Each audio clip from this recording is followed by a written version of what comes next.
Good morning and good evening to all, depending on where you're joining us from. On behalf of Christ Jim to be University, Bangalore, and the Office of Alumni Engagement, it is my privilege and honor to warmly welcome each one of you to this very special occasion. The first Christ Alumni Global Connect webinar series by the US chapter. This webinar marks the beginning of a social global platform where our alumni across continents come together to share knowledge, experiences, and insights, enriching our entire community of students, faculty, and fellow alumni. Today, we embark on this journey with a session that truly captures the spirit of this initiative, Wall Street to Startups Navigating the New York Business Ecosystem. The business landscape of New York has always been iconic, a hub of finance, entrepreneurship, and innovation. To help us understand and navigate this dynamic ecosystem, we are joined by the distinguished alumnus of Christ, whose career has spanned the heights of investment banking and the challenges of entrepreneurship. But before we proceed to today's keynote session, I would like to invite respected leader who has been guiding force for alumni engagement at Christ. It is my honor to invite Brigadier Jagdish, Director of Center for Placements, Career Guidance, and the Office of Alumni Engagement, Christ, deemed to be University, to deliver introductory note and formally set the tone for today's webinar. Thank you very much, Shalini. And once again, thank you very much, Finu ma'am. This is the second one. We had a great talk yesterday also, and a lot of students benefited from that. And thank you very much, Mr. Albin, for taking out your time. And, this is a very important step in our alumni engagement and the students interacting with the alumni, because this is where we want to go. So thank you very much for being here. And the Vice Chancellor is very, very keen that the international chapters and alumni also benefit, their network amongst themselves grow as the university is growing. And also that's why a lot of alumni courses also have been introduced now, which Shalini will show some of the posters which has just come up. So any alumni can have a lifelong learning too. And whenever you come to Bangalore or any of these campuses, you're most welcome. You can have batch get-togethers. You can have any kind of reunions here. We will encourage such things. So Fino ma'am was here very recently, but she met me for a very short time. So that was here. Yeah. So again, very formally invite you for this talk. And then I'm asked the students to take this very seriously and listen carefully, because these are experiences which the alumni have been through. These are the journeys they've been through after college. Because you will also face all these challenges, and you will get a head start if you take it seriously, listen properly, and make notes of this. Thank you very much once again. All the best to everyone. Jai Hind. Thank you, Brigadier Jagdish, for your insightful words and laying the foundation for today's discussion. Now, it's my privilege to introduce our keynote speaker for this inaugural webinar of the Alumni Global Connect series. We are honored to have with us Mr. Albin George, an alumnus of the MBA 2011 batch of Christ Team to be University. Mr. George is a New York-based... I wasn't in MBA. I did my BCom International Finance. Yeah, but go ahead. Yes, sir. Apologies for that. Mr. George is a New York-based investment banker and the founder of DrawingBoard Capital. His professional journey has been truly remarkable, from navigating the fast-paced world of Wall Street to building entrepreneurial ventures that reflect resilience, innovation, and vision.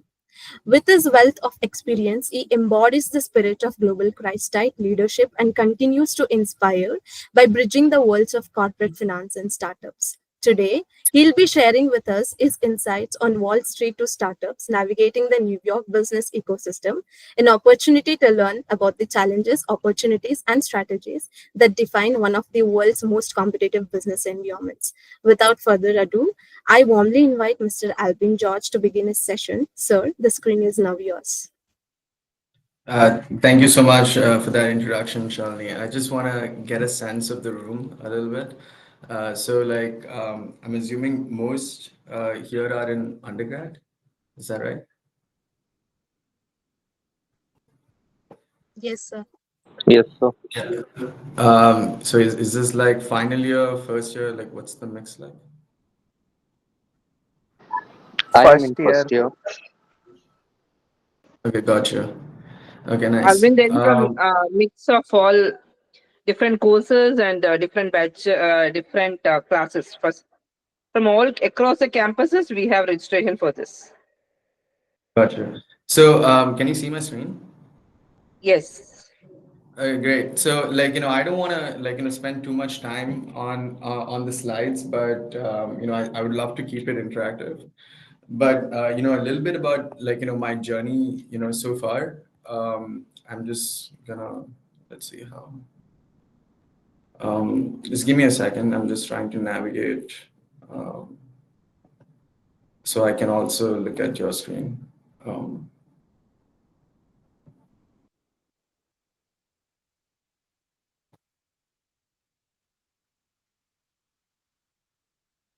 so you can see this, right?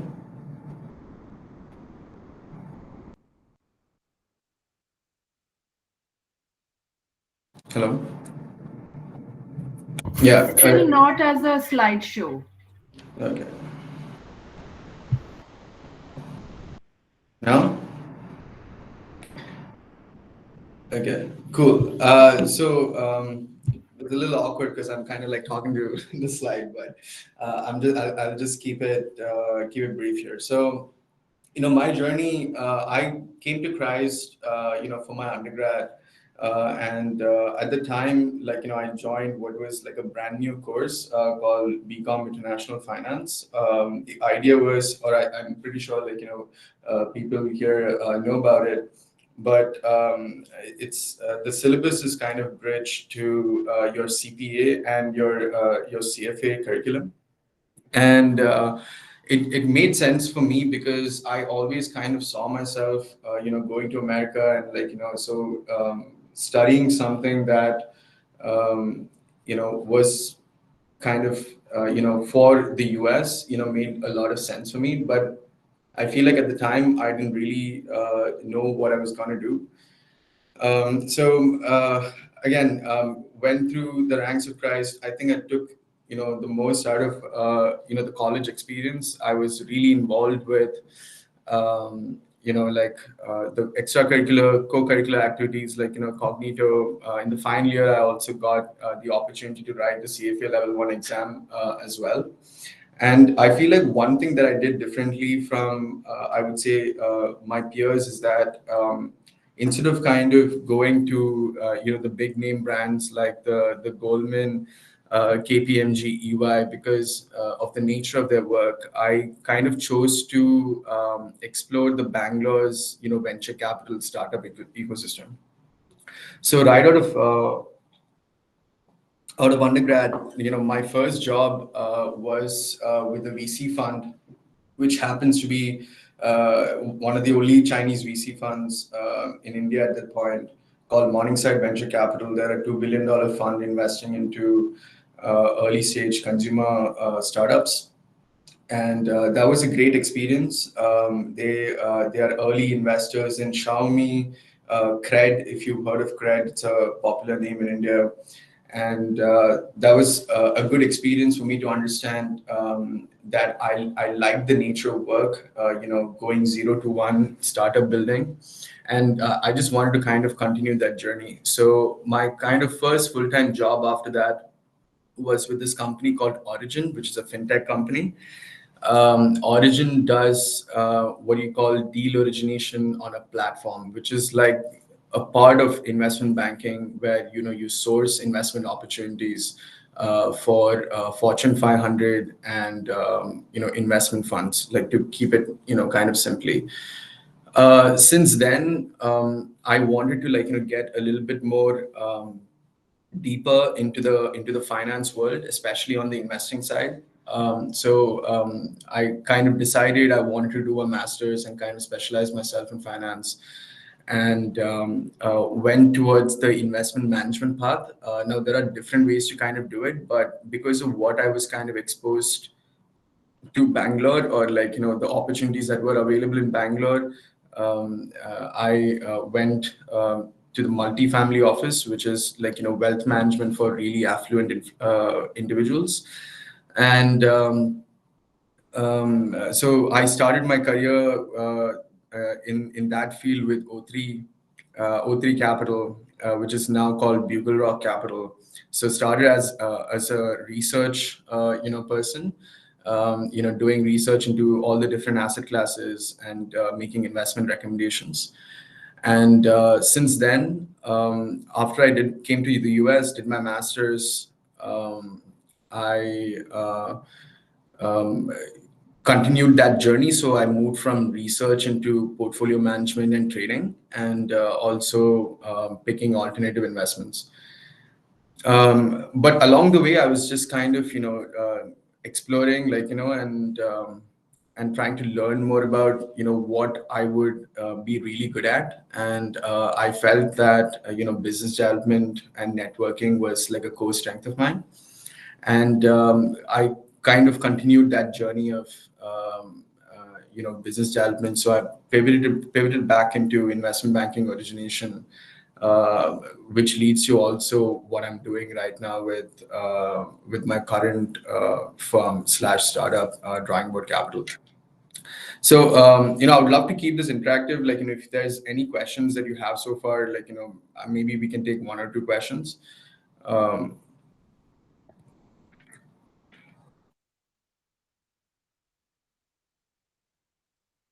Okay, I guess that's a no. Cool. So I wanted to talk a little bit about career in finance, because obviously the topic is about coming into Wall Street. So finance is very different from your auditing or accounting careers, right? So I would say one of the things that I wish that I knew was kind of recognizing internally like what you might be good at. So there are different functions that you play within a firm. So understanding where you might fit within an organization plays a big role. So whether it's sales, operations, do you like research, do you like marketing? Because all of these things are kind of really important within the finance sphere.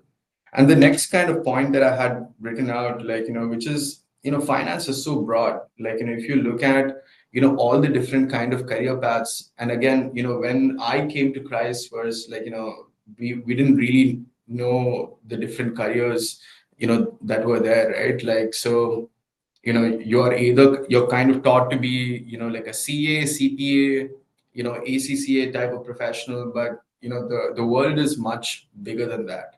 Right. So, I just put out some jargon on the slides here, for you to understand, the breadth of finance. So there's investment banking, consulting, strategic finance within an organization. There's financial sales, across asset classes, right? So there could be financial sales in equities, there could be financial sales in fixed income, hedge funds. So, that itself is so broad. Then there's fintech, there's research, and research can be asset class research, it can be just equity or kind of fixed income research. Then there's portfolio management, which is what I did at the multifamily office, corporate advisory, private equity, hedge funds, risk management. So there's a lot going on. So the point that I'm trying to make is it's there are a lot of different paths that you can take, and anything within this realm, you're gonna be really successful, right?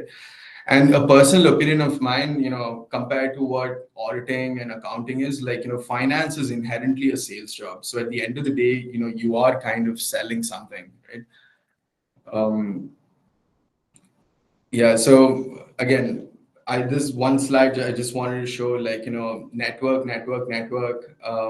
I think the key to whatever I'm doing is building relationships, and I feel like sometimes even the word kind of network is just thrown out there without really understanding what networking really is.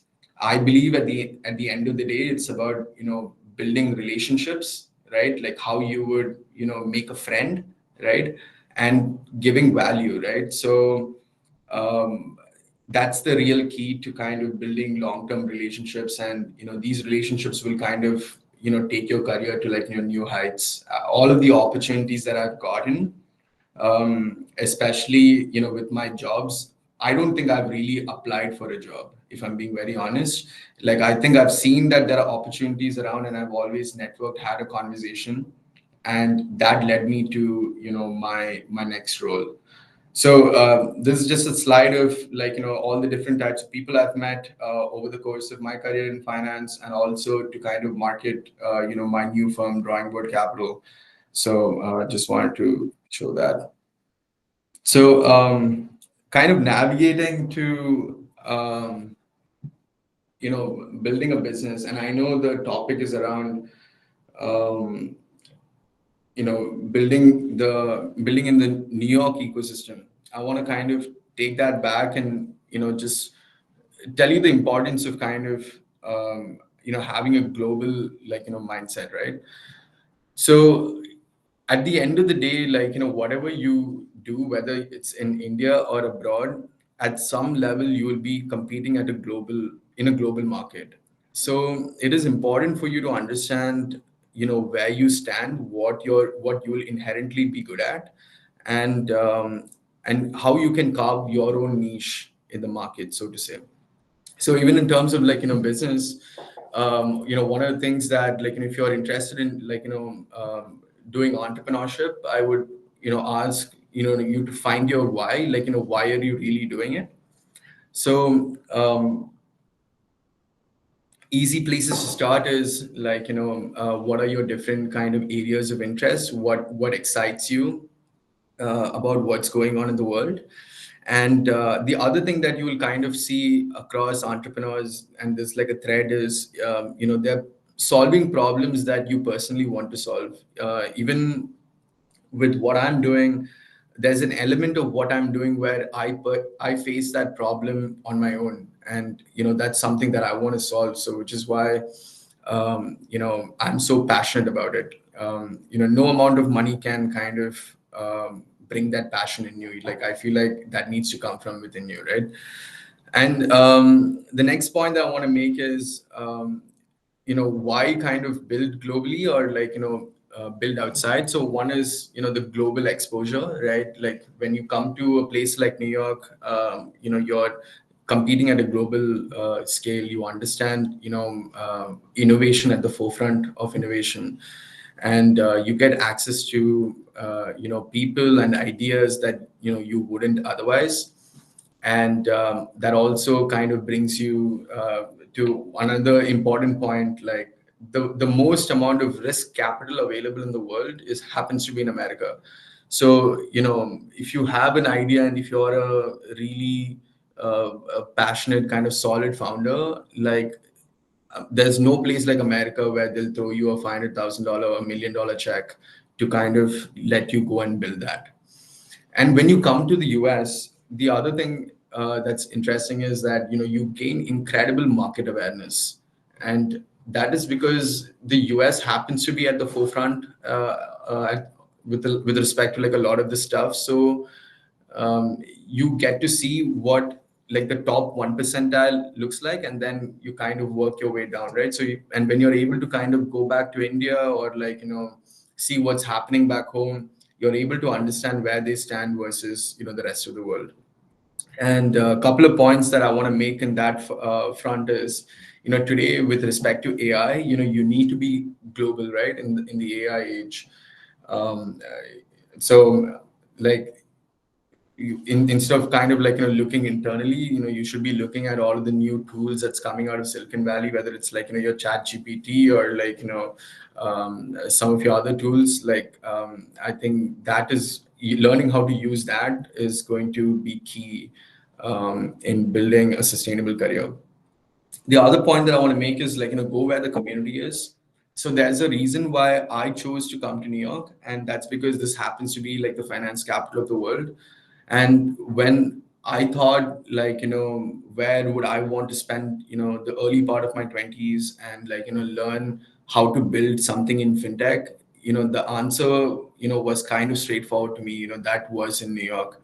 And that holds true, right? Like, so I feel like in the short span of time that I was able to come here, I don't think I would have learned as much or made as much of progress, like if I wasn't here. And so what do I mean by go where the community is? Like, I, wanted to build something in fintech, so I chose New York. Maybe you want to do something in technology or like, deep tech. So maybe, your option would be to go to, the Bay Area, or like if you want to do something in biotech, that would be in like, the Boston area, right? So like go where, people are doing the things that you want to do, is the point that I'm trying to make here. The other thing that I would say is like, experiment and build early on. And it can be small side projects, like, hobby projects. No one can really teach you, how to take the initiative. I feel like, that kind of inherently has to, come from within you. And take that ownership, take the responsibility, of kind of, building out, some of those projects, and um, and see where that leads, right? So, and I feel like the biggest asset that you might have, like, today, like, would be curiosity. So, go towards things that, you're really curious about. And yeah, and that will, lead you to what you want to do. So I guess, like, those are like, I didn't want to spend too much on the slides. Like, I would love to keep this conversation, interactive, like, tell you more about, what I'm doing, or like, my experience. So like, let's just kind of keep it free flowing here.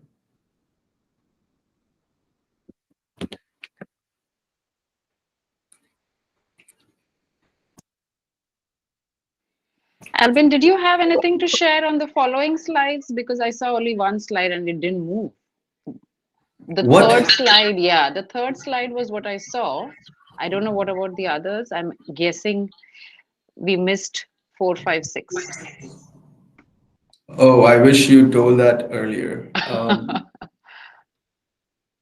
Yeah.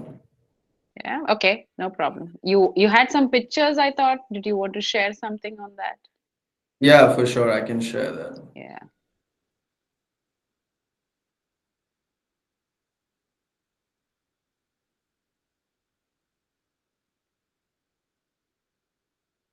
Can you see the screen?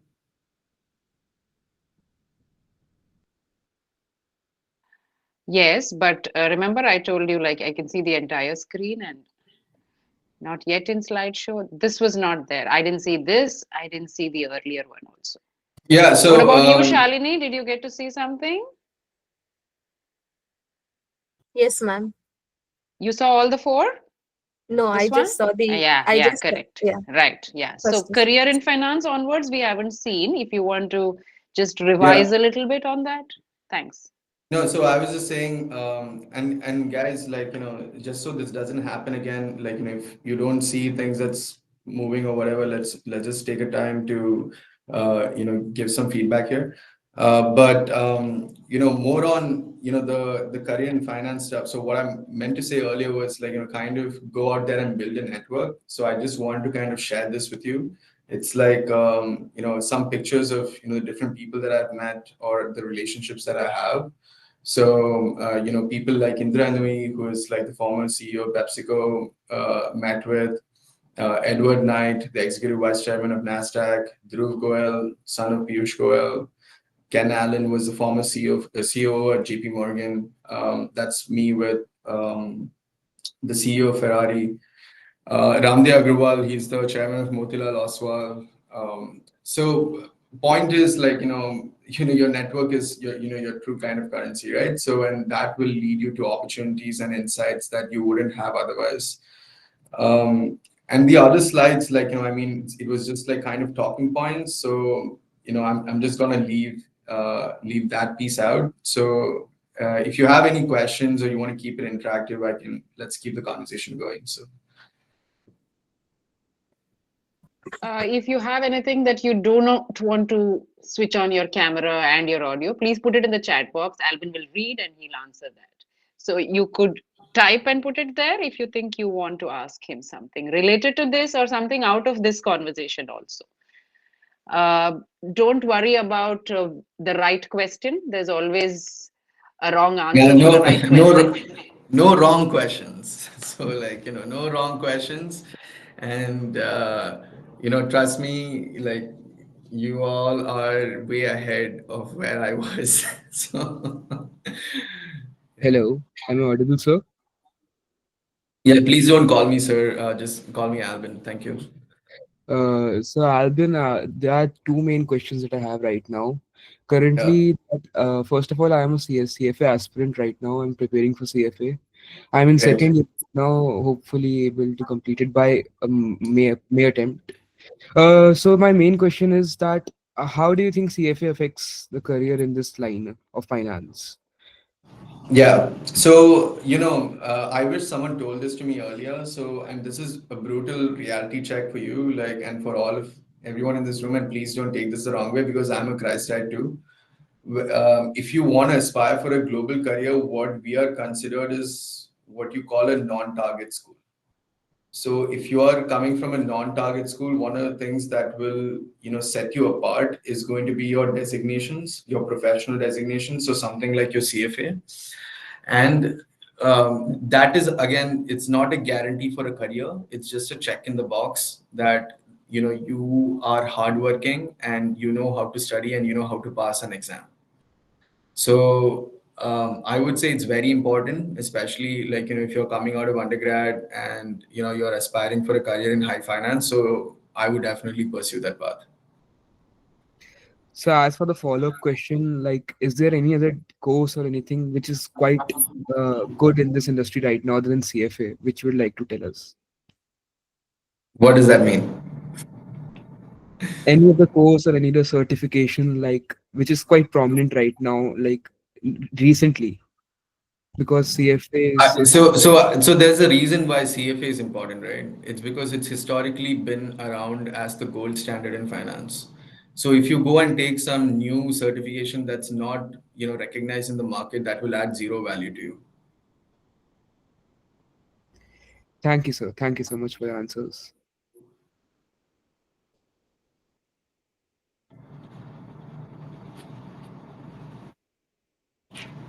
Good evening, sir.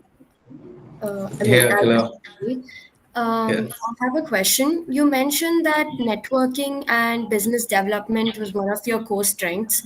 How do Yeah. you think students at college level can start building those skills? Yeah, so great question. So I feel like I'm not really doing anything different from what I was doing in college. Like if you ask some of the faculty members that know me, or if you ask some of my friends, I feel like I was always kind of outgoing. I was organizing events in college. I was doing fundraising. So if you really think about it, I was doing fundraising for Christ, then I did fundraising for companies, right? Like so, I don't think I'm inherently doing something different. Like I feel like you will learn, these things about yourself when you immerse in that college experience. Like, I truly believe in that. And I feel like, Christ really opened that up for me, right? So when I came to Christ, I think I was really shy. I didn't know what I was doing. And just the fact that like, we were pushed into either, doing activities with like, things like Cognito or the business case study stuff or, other darpan and like the dance stuff or whatever it is, right? Like just involve yourself in the college experience more, and that will help you realize what you might be good at. So the industry that you belong to was pretty competitive. So what steps or measures did you take to tackle in such a competitive industry? Yeah, so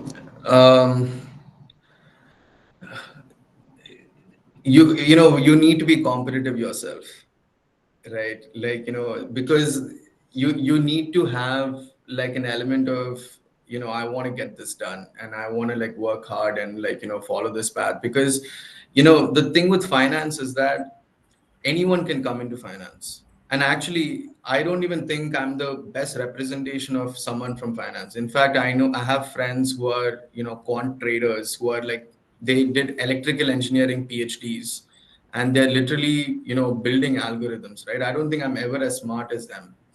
But where do you kind of play yourself in the ecosystem? So I know that, because, I did a bit of experimenting, I was like, okay, fine, I might be good at like, communication and like, talking to people and like, persuading people into like, doing things. So, which is why I'm more on the sales side of finance. Like before I used to be, kind of doing portfolio management, trading and stuff.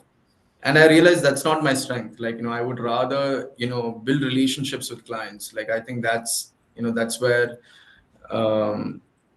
that's where I can kind of play a role. Did that answer your question or not really? Yes, sir. Got it. Also, last question. If you Yeah. could do something else in your career path, what would it be? Yeah. So if I would do something differently today, it would be, founding an AI first startup. And that is something that I'm really trying to do as well. Like it's all about finding the right people because I'm not a technical guy, I'm a salesman. But if I were to do something today, it would be dive, head first into AI, understand, how that world is evolving, and then build, on top of that. Um, because like everything that we do is going to be disrupted in the next, couple of years, right? Like just to give you some context, and I don't mean to scare anyone. Like, in fact, like, there's more of like, you need to be aware of what happens in the world. So I'm in touch with a company called Model ML. They happen to be one of the leading AI companies in finance in terms of investment banking. And they built an AI agent where you are able to build a complete data room. So data room is something, when you're preparing a deal or preparing an opportunity, you put together a data room. It includes the investment memorandum, financial models, legal paperwork, all of that stuff in a box. That's what a data room is. This AI is able to prepare an entire, pitch deck in 15 seconds. Right. Now, is it ready for client use? It's not ready for client use, but the amount of time that it takes for you to do something has been cut from literally, hours or days to, seconds or minutes, right? And that is going to, have a huge effect, especially in India, because a lot of work that's being done in India is back office work. So, the value of that is kind of going to go away, right? So, in today's age, I feel like you really need to understand, how to use these tools and like, build relationships, because that's something that AI can't do, right? At the end of the day, human has to talk to another human. You need to build that trust. So that's the bet that I'm taking personally in my career. Yes, sir. Thank you so much. Alvin, I'm Rishikesh here. Can you hear me? Yeah. Hey, Rishikesh. Hi. So I teach in the Department of Commerce, and a lot of our students, when we ask what their career plan is, most of them Yeah. say they want to become an investment manager, investment banker. Now, what do you think are the evolving? Because I'm just asking this in the interest of the students. What are the kind of jobs which you think are evolving besides investment banking in the finance sector? So great question, right? So see, one thing that everyone needs to focus on today is the private markets. And that is because, how complicated it is to, first of all, like, if you're not a publicly listed stock or, whatever, like you can't find financial information on it, which means that there is very little coverage or like, analysts are not tracking the market that, analysts are already tracking that market, like,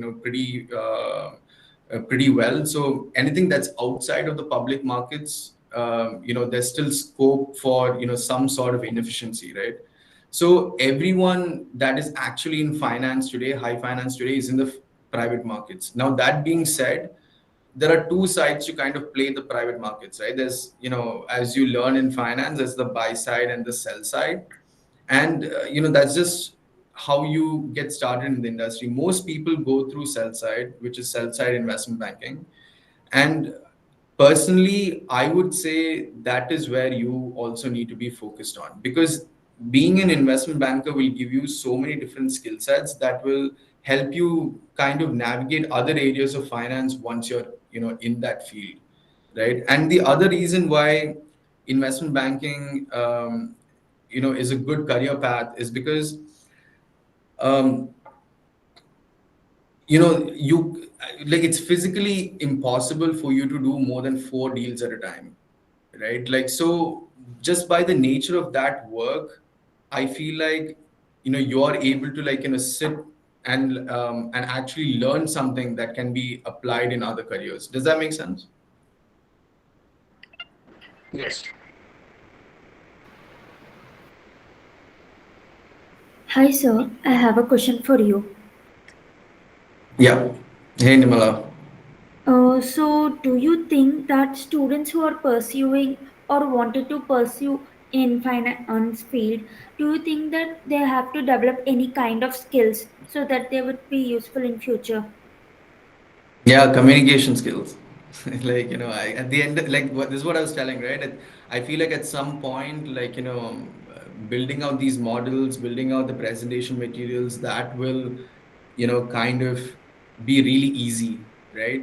So, I really respect, Biju sir, who, may or may not be your dean at Christ.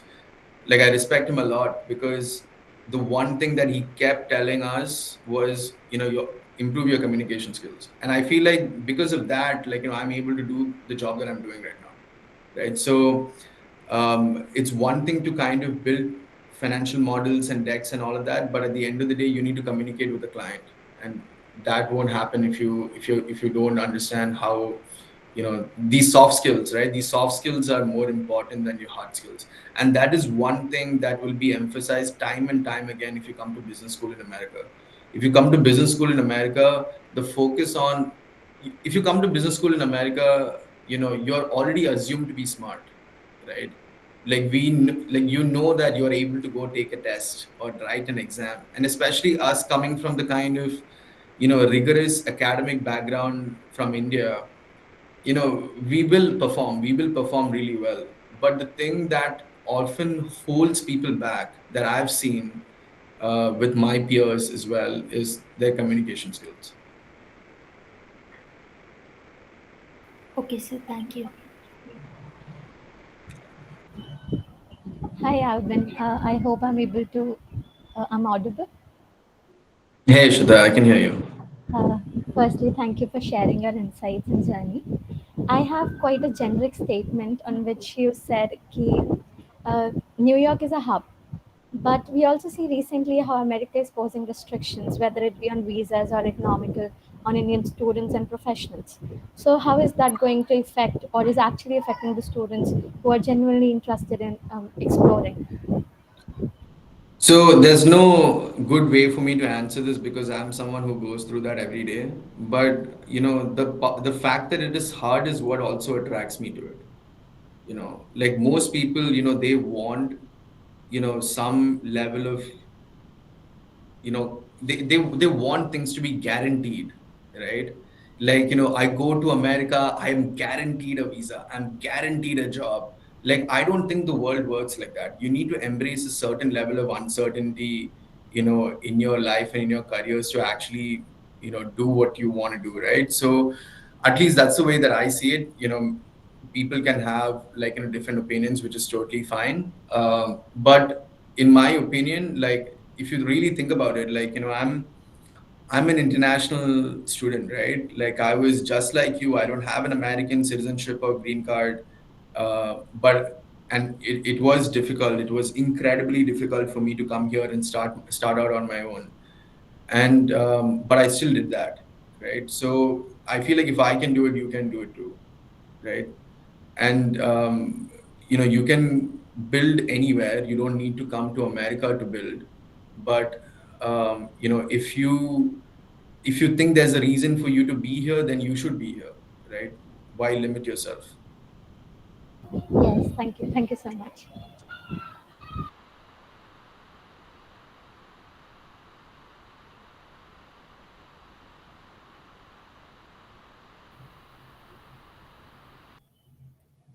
I don't see anything in the chat.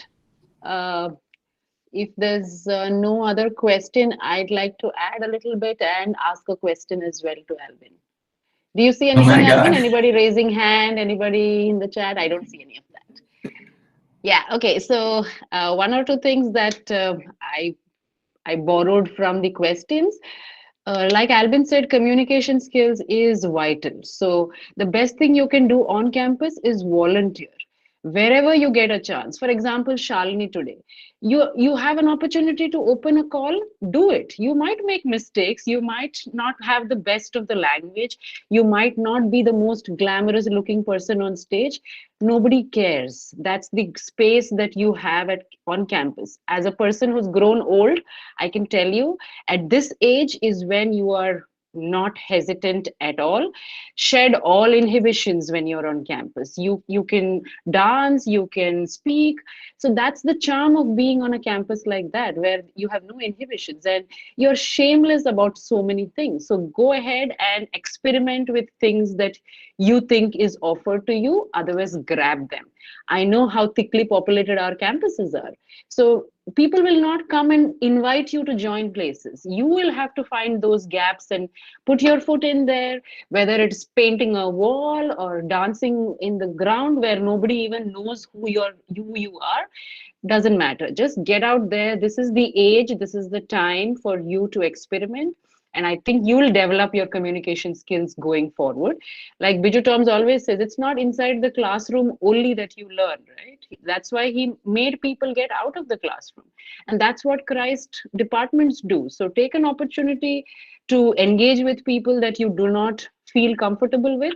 That's breaking barrier number one. And then get into spaces that you think you can grow, not always by invitation, but by your own choice. And I have a question for Albin, which is, I used to teach entrepreneurship, and I know startups was something that I used to always say, go ahead, do what you want. You might be doodling inside the class. 10 years later, you might be doing the best art workshop that you know of. And I know there are people who did that. There are students who sat in the first bench and did doodling all through the class, but now run workshops for big corporates, right? So you have the capacity. But then when I get into the next class of an OB or an HR, I say, if everybody wants to start up, who will work for me? And that's the dilemma that most student, at least cohorts I have seen.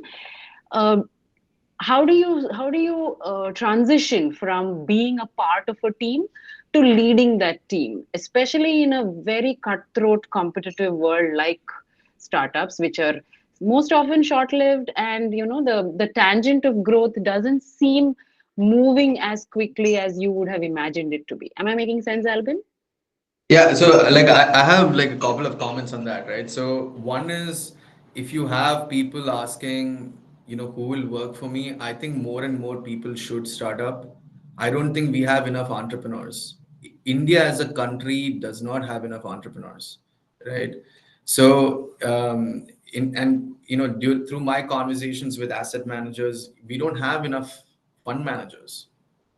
So just which is why what is giving me the confidence to start my own business, right? So which is the median kind of age for like an emerging fund managers around like 28, 29, 30 in India. Most of those guys went to IIM or IIT or like MIT, one of those kind of places.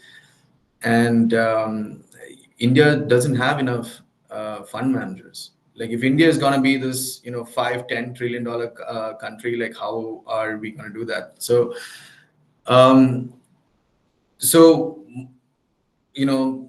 yes, for like, more entrepreneurs. And, with respect to who will work for us, you will always find people like, who want to, work for someone rather than like, kind of lead. And and that's also like a personality thing, right? Like, I feel like you'll find different people who fits in like, different kind of buckets. um Ma'am, was there Yeah. anything? Yeah.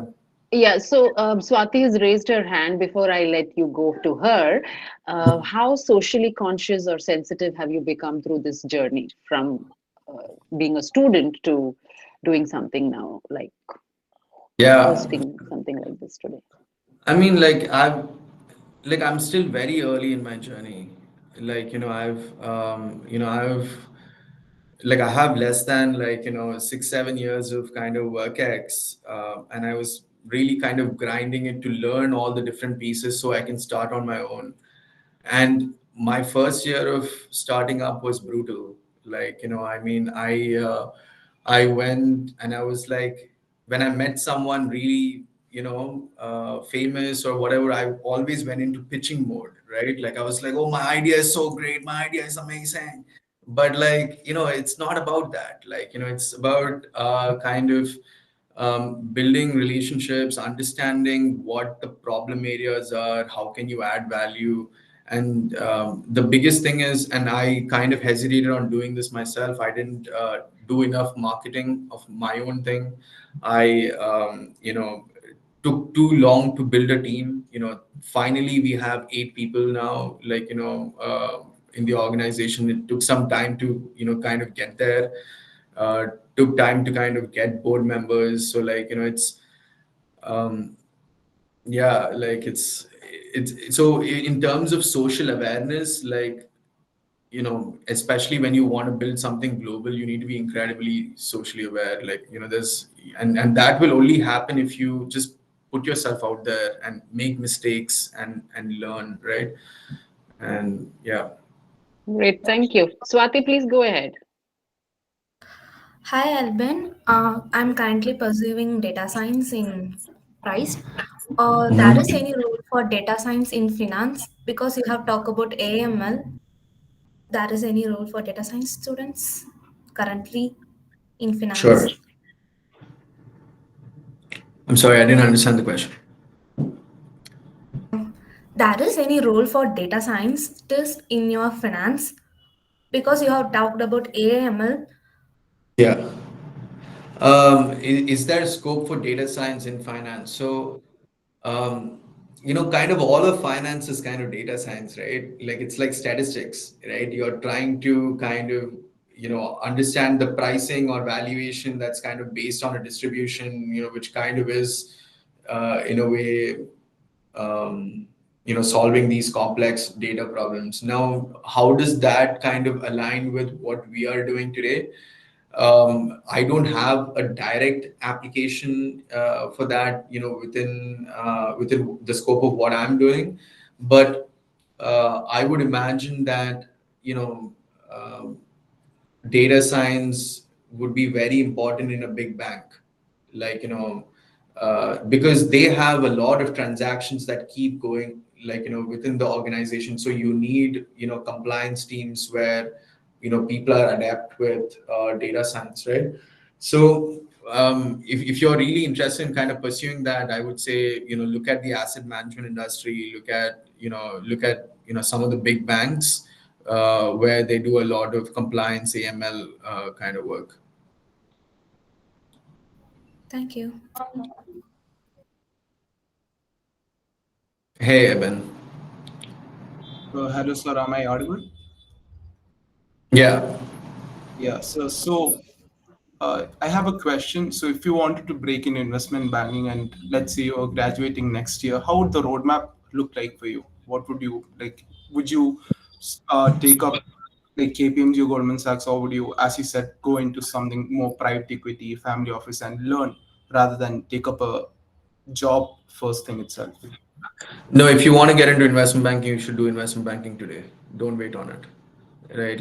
Think about it today. This should consume the rest of your, your college, whatever, and just, go all in. Because I'll tell you one other thing, right? So when I came for my master's in University of Rochester, I was actually late for my investment banking hiring because, the students here start preparing for investment banking from their sophomore year, which is the second year of college. So if you just think about that, right? Like from the second year of undergrad, you're preparing for a job for investment banking. So that is how competitive it is.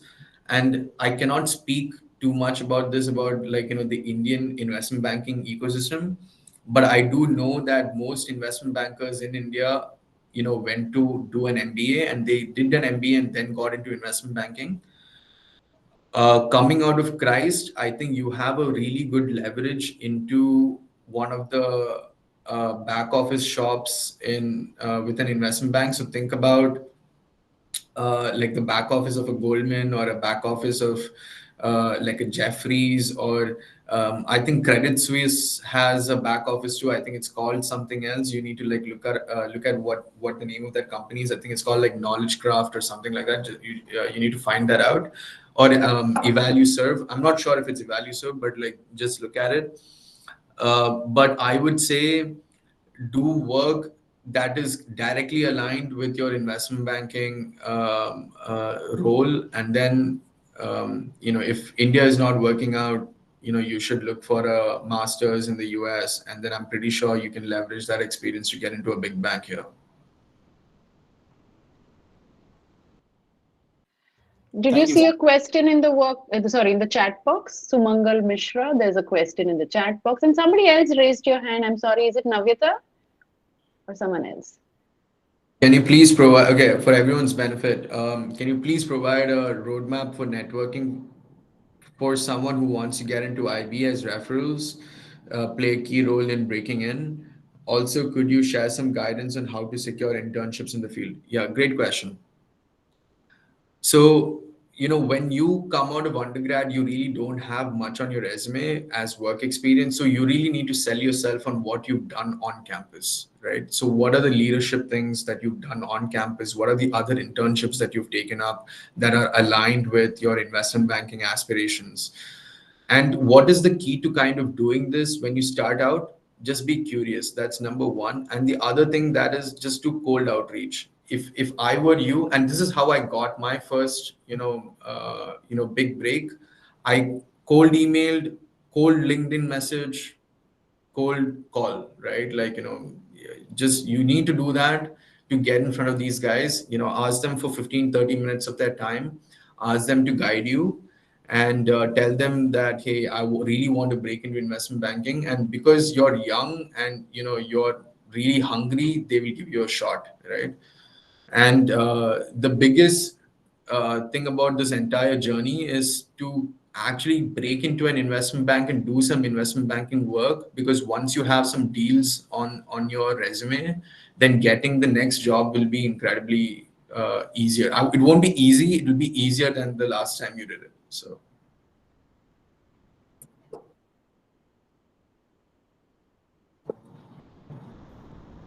I know we are running short of time. Another 3 minutes is a good time to ask any question, last question, or would you be able to give another 5-10 minutes if there are people waiting in the room, Albin? Oh yeah, sure. Yeah, it's been an hour. I know it's exhausting, but if there is someone who wants to stay back and ask any question, we can give another 5 minutes. Otherwise, we could wind up if there is no other question. Shalini, you have anything? No, ma'am, as many of the questions are asked by the other students. So I guess.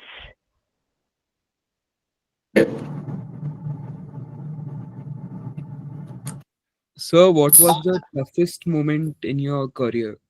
Breakthrough point, as you would tell. Breakthrough, or like the toughest? So, breakthrough as in like the time you got to know that, yes, I've made it somewhat. And the toughest also is like the hardest you have worked, or like faced the most problems at the time. I mean, I don't think many people know this, but for my first full-time job, I interviewed in the same place 7 times and I got rejected. So it's and the only reason why I got that job then was because a senior PM left and they had to hire someone. So some things are not in your hands. You know what I'm saying? and when I did that, I was in the top of the world. Like, I managed $1 billion, and like, I was, working with, really affluent people. I, felt really good for a point. But, it's, some things are just not in your hands. So. Thank you, sir. I got the answer. Did you see the chat box, Albin? There's another question. I don't know whether it's already answered or related. What exact hard skills would you suggest to someone who doesn't have a great CV and wants to get into IB? I mean, when you're in undergrad, I'm not sure, like, what a bad CV looks like, because you're just starting out. But, in terms of, like, hard skills, I would say it's presentation building, it's financial modeling. So what that means is there's something called DCF modeling, there's, LBO modeling, there's M&A integration modeling. So I would say, if you really want to get ahead, there's something called Wall Street Prep. That's that's a program. You can just Google it. It might cost you like, $600-$700 to get like a subscription to it. But it's worth it. I think you should do it if you're interested in kind of getting into IB. It has all these different modules, and there's a Wall Street, interview prep package that you can get with that. And I think if you do that, you're pretty good.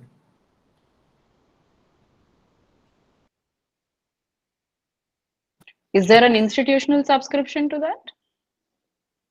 You want to negotiate? I can try. No, you can offer it to, like, see, for example, Bloomberg helps so many people. Now they're even opening it up as courses for alumni.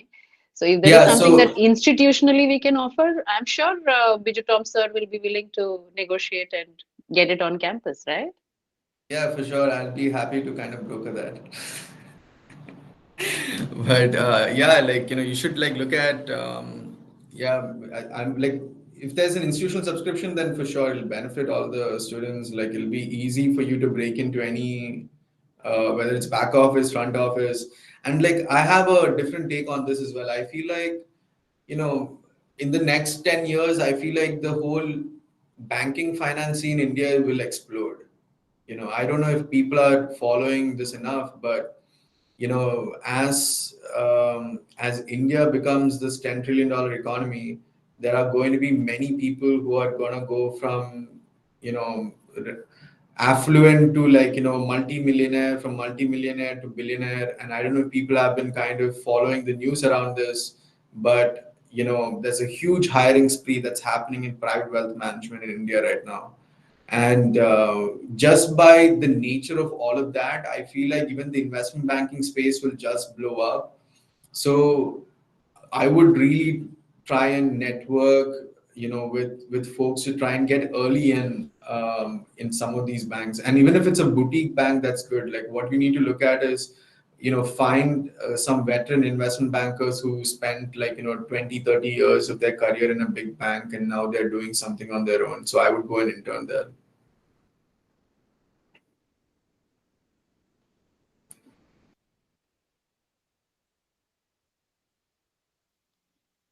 Thank you, Albin. One more question I see. Is it okay, Shalini? Yeah.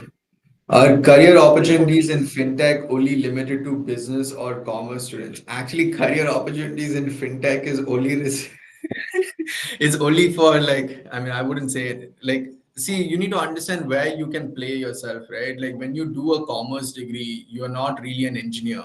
So you can't go and work on the technical side of the fintech problem, right? So what can you really do within a fintech? So you can sell, you can do marketing, you can do some design work, right? You can do operations, right? You can do customer success. So anything that is not technical is where you will fall in, right? So the one other thing that I really want to kind of emphasize on is, when we come into Christ, there's this whole emphasis on CA, commerce, and like, the account, like that kind of like, frame. I don't know if that is still being practiced there, but I would say the way to think about it is that, see, your degree is not going to matter in some time, like in a couple of years from, from Christ, whether you did a BCom or whether you did a BBA or whether you did something else, like it's not going to matter at all. So what is going to matter is like, what are the skills you have, right? And from a startup operator point of view, like, when I look at it, I would be a generalist in anything that's non-technical. If a software engineer can't do something, I really want to get that thing done. Because if you look at from a startup point of view, right, and how the organization is built, there's a technical co-founder and there's a non-technical co-founder. So if a technical co-founder is going to be building your fintech product, you as the non-technical guy need to be doing everything. So you need to be doing sales, fundraising, you need to do operations, customer success. So if I look at myself, like, that's what I play, like, for, some of the startups that I work with, like, where they are building the product and I'm like the finance banker, sales guy who comes in to get their partnerships, sales, funding, all of that stuff. So, Albin, I understood that a little differently. What if whoever asked that question, Abel, what if Abel was studying chemistry or was studying, art or sociology? Is there a limitation for startups? And I thought always Christ encouraged that you might be having friends who are studying BA, who are doing BSc. Make those friendships into network. Is that what the question could also be? I'm not sure the intention of the question, but you're absolutely right, right? Like, I mean, you could be someone who studied chemistry and you could go and work in a fintech startup. There's no restriction.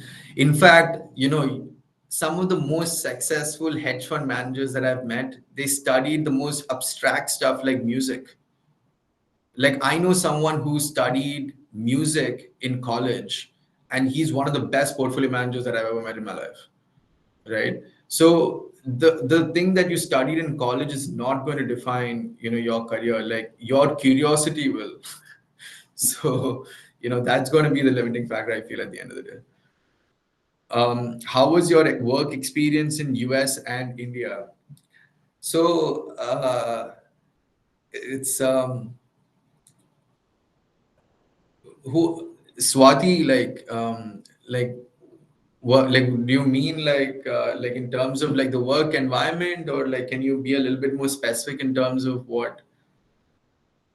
Work environment, sir. Yeah, I mean, so when I was working in India, I only spent like a brief amount of time, but like I again worked for a startup. The culture was, pretty cutthroat. Um, and, it's a lot of micromanaging, I feel. But I think the US environment is a little different. They in the US, they treat you like an adult, right? You're expected to kind of show up for yourself, like, have the confidence, respect yourself, respect others. And there's a little bit more of like a work-life balance and sort of a thing. So, yeah. Can I add to that, Albin? I think I found that we are encouraged to dive deeper into whatever we are doing and not be superficial about things. There, maybe as an intern, as a trainee, you can get away with just doing whatever is on the top and everything is visible there. But that skill to dig a little more deeper, research more on what you're doing, that's something that you should encourage yourself to do on campus, whether it is a CIA that you're presenting or whether you're inviting some guest. Learn a little more about the person who's coming. What are things that takes you beyond the obvious? That's something that I think you can develop, not just for the US, any space, whether it's working in India or outside India. Giving a little more attention to the details which matter when you're questioned a little more deeper. I thought that's different. I don't know if Albin agrees, but that's my observation. No, that makes sense. Like, I feel like over here, they expect you to kind of have a little bit more of like, ownership, in the things that you do. And it's kind of encouraged, right? So. Pradeepa is asking, what are the valuable insights you got from working in portfolio management? Very good question. That I don't want to do it. That was the valuable insight. But so portfolio management is different at different firms. So the firm that I was with, our emphasis was on something we call after tax alpha.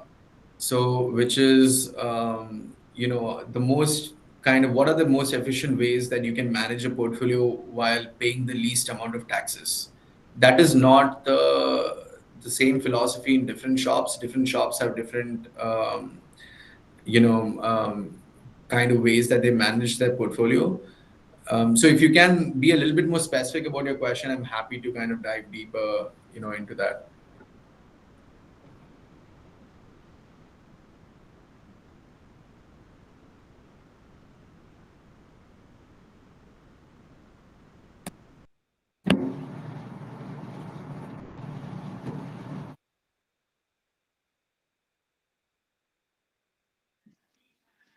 Maybe we can wait for that a little later if you want to wind up officially. Ranju, Shalini, Rishikesh sir, what do you want to do? For us, it's just the morning, but I don't want to hold back students from We'll have one enjoying the last night question, ma'am. after We'll ethnic have day. one last question and then we'll wind up. If there's one last question, we can take it.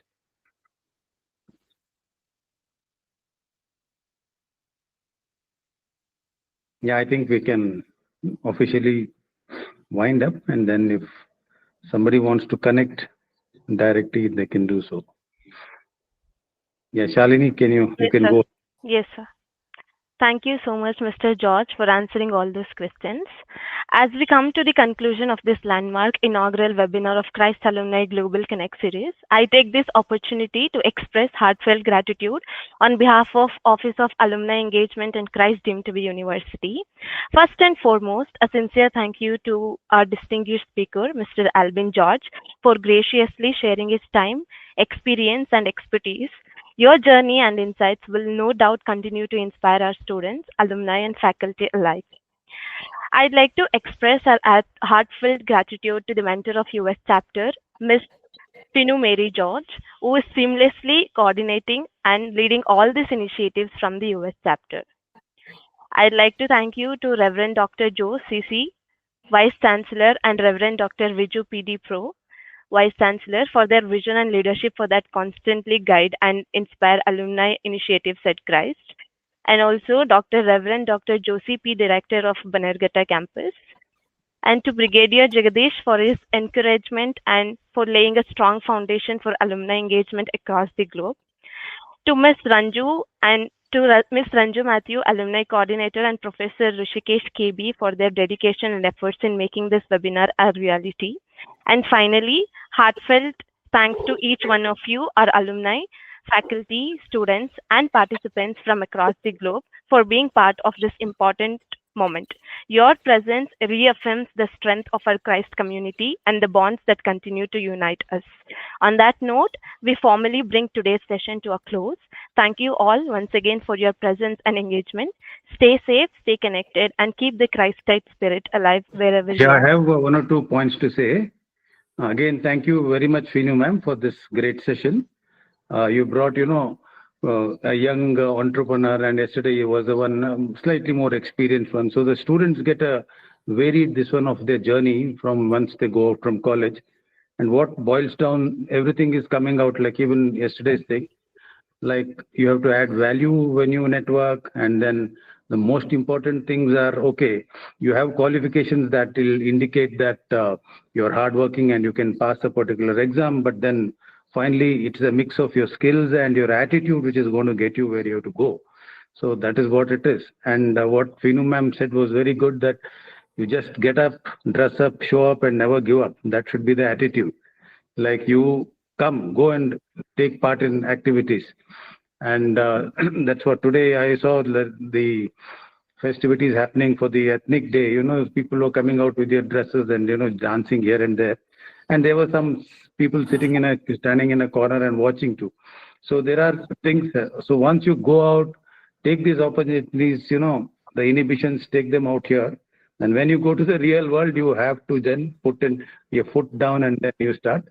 So the students, what I'm trying to tell you is these are your formative years. So these next 7-8 years are going to be a hard journey, and then your life is going to be great.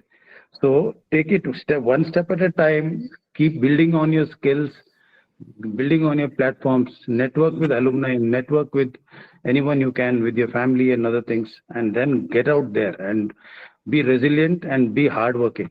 And then, of course, take care of yourselves, take care of your health, do all those things.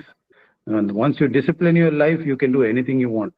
That's what I feel. Thank you very much once again, Mr. Albin. It was a great talk. A lot of insights, a lot of small things for the young guys who are coming out there. Small details which were there. It's very nice. Thank you so much. Thank you so much for having me. It's like an incredible honor for me to come back to my own alumnus here and share some insights. I see a few messages here in terms of can I get your LinkedIn account?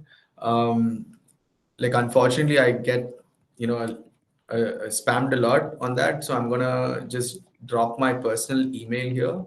And so if you have any questions or if there's something that I can help guide, please send me an email and we can communicate via email. And Finu ma'am, thank you so much for the opportunity. This was great. And hopefully, I can come and take a entrepreneurship class at Christ someday. So sure, anytime. Yeah. Thank you, Thank you, everyone. Sanju, and thank you, MC. Yes, great. Thank you, sir. Thank you.